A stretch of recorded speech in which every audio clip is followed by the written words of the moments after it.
Salut Anaïg, comment tu vas? Salut, ça va très bien et toi? Pour commencer, moi ce que j'aimerais que tu fasses, c'est nous expliquer un petit peu dans quelle situation tu étais avant qu'on puisse commencer, enfin avant qu'on commence à travailler ensemble, depuis quand tu étais installé et comment tu décrirais justement ton organisation à ce moment-là. J'ai commencé en libéral en 2018, donc dans ce cabinet. Voilà, au fur et à mesure des années, je me suis fatiguée. On a eu beaucoup de déboires dans notre cabinet et qui m'ont vraiment épuisée. Il fallait toujours rebondir pour s'adapter. Et voilà, donc je suis arrivée au mois de janvier, on est dans un état de fatigue assez avancé, où même mon corps était en train de craquer. Et donc voilà, c'est comme ça que j'ai vu que je t'ai rencontré. Et en fait, ça m'a vraiment beaucoup apporté parce que déjà, je me suis plus sentie seule. J'ai vu qu'on était quand même pas mal dans cette situation. Ça apporte un vrai soutien.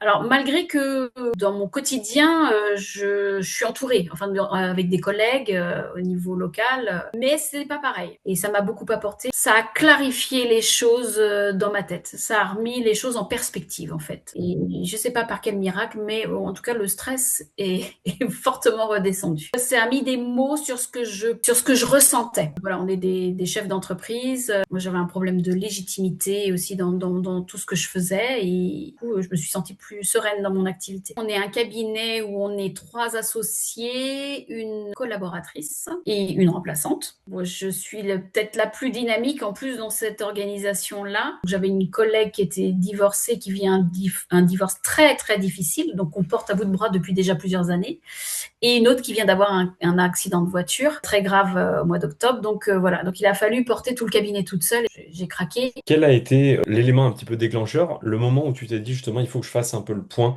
sur mon activité? Quand j'arrivais plus à me lever le matin, quand j'ai mon corps qui, à 45 ans, ne pouvait plus arquer et que je posais un pied par terre et je suis pas pleurnicharde, mais là, je commençais à pleurer en me disant, mais comment je vais faire pour travailler aujourd'hui? Ça a été l'élément déclencheur en me disant, faut que je réagisse. Et puis, j'ai cherché des solutions. Je cherchais à trouver une autre activité. Et en même temps que je cherchais une autre activité, je dis, punaise, mais je m'amuse dans ce que je fais. J'aime ce que je fais. J'aime le contact avec les gens. J'aime mon métier, quoi, en clair. Mais il y avait un truc que je n'arrivais pas à mettre de mots dessus, mais il y avait quelque chose qui me pesait énormément au-delà de ça, quoi. Au bout de 3 mois, déjà, je me sens vachement mieux, quoi. Je me sens moins seule. Alors, ce qui a changé, des amorces, des prises de contact avec, voilà, experts comptables, des choses comme ça. Mais je sens que déjà, ça met plus les choses en perspective et j'ai repris, en fait, la main sur mon exercice. Qu'est-ce qui t'a convaincu de franchir le pas et de te lancer dans un accompagnement structuré? J'étais larguée. De toute façon, j'avais plus d'énergie pour faire quoi que ce soit toute seule. Alors, j'avais plus de discernement. Je ne savais plus ce qu'il fallait faire, quelles étaient les bonnes décisions. Je ne savais plus. Il fallait quelqu'un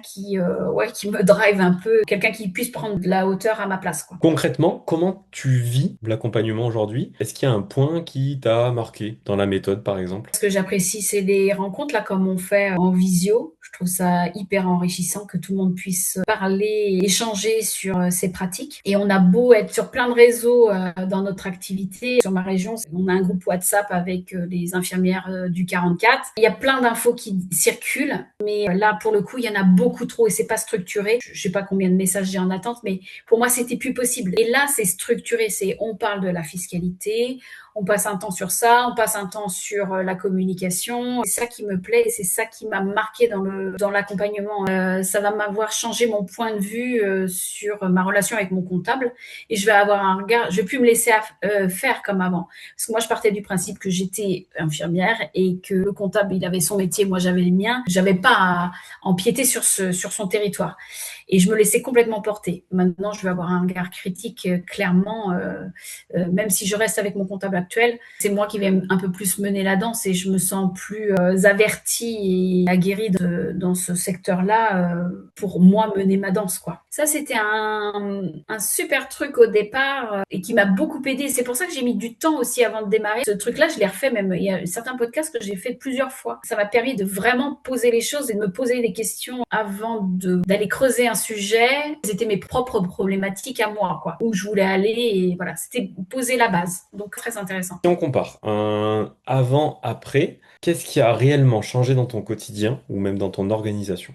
Dans ma façon d'être, je suis plus du tout la même. Aujourd'hui, je suis une chef d'entreprise qui gère son activité, qui maîtrise son activité. Je suis pas une infirmière qui subit. C'est ça principalement qui m'a libéré la tête. C'est-à-dire que le matin, quand je vais travailler, je fais ma tournée en fonction de moi, de mes contraintes, mon gasoil, de ma fatigue. Voilà, c'est en fonction de moi et pas en fonction des autres. Enfin, si je fais en fonction des autres, forcément, c'est notre métier. C'est moi qui gère.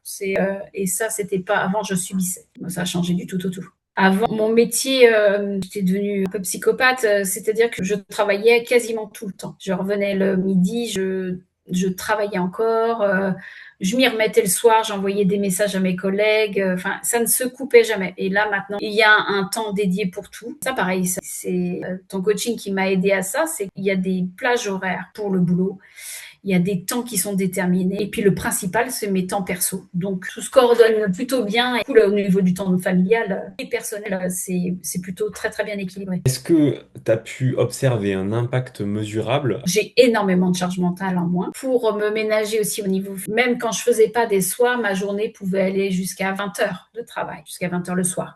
Maintenant, si je ne fais pas le soir, à 15 heures, c'est fini. Et je n'y reviens pas. Donc j'ai gagné énormément de temps. Tu as retrouvé presque un équilibre comme un salarié, entre guillemets, où la journée de travail est finie, d'y penser, il n'y a plus besoin d'y retourner ou d'en faire un petit peu par-ci, un petit peu Exactement. par-là. Ouais, exactement. À quel profil d'infirmiers libéraux tu pourrais recommander l'accompagnement? Tous ceux qui ont la tête dans le guidon, parce que c'est quand même une profession qui phagocyte. Tout de suite, ça prend un temps énorme et on a besoin d'apprendre à manager son temps. C'est une profession où le téléphone rentre à la maison, où l'ordinateur rentre à la maison, donc la patientèle rentre à la maison. Et c'est très difficile de faire la part des choses. C'est très rare les gens qui arrivent de manière innée à faire ce distinguo. C'est valable pour beaucoup, beaucoup, beaucoup d'infirmiers libéraux. Et du coup, dernière question, Anaïg, avec Oui, le recul, est-ce que tu referais le choix de l'accompagnement? oui, carrément. Oui, j'en parle souvent autour de moi et franchement, non, non, aucun regret. Non, non, c'est sûr que je recommencerai sans hésiter. Ça m'a vraiment beaucoup apporté.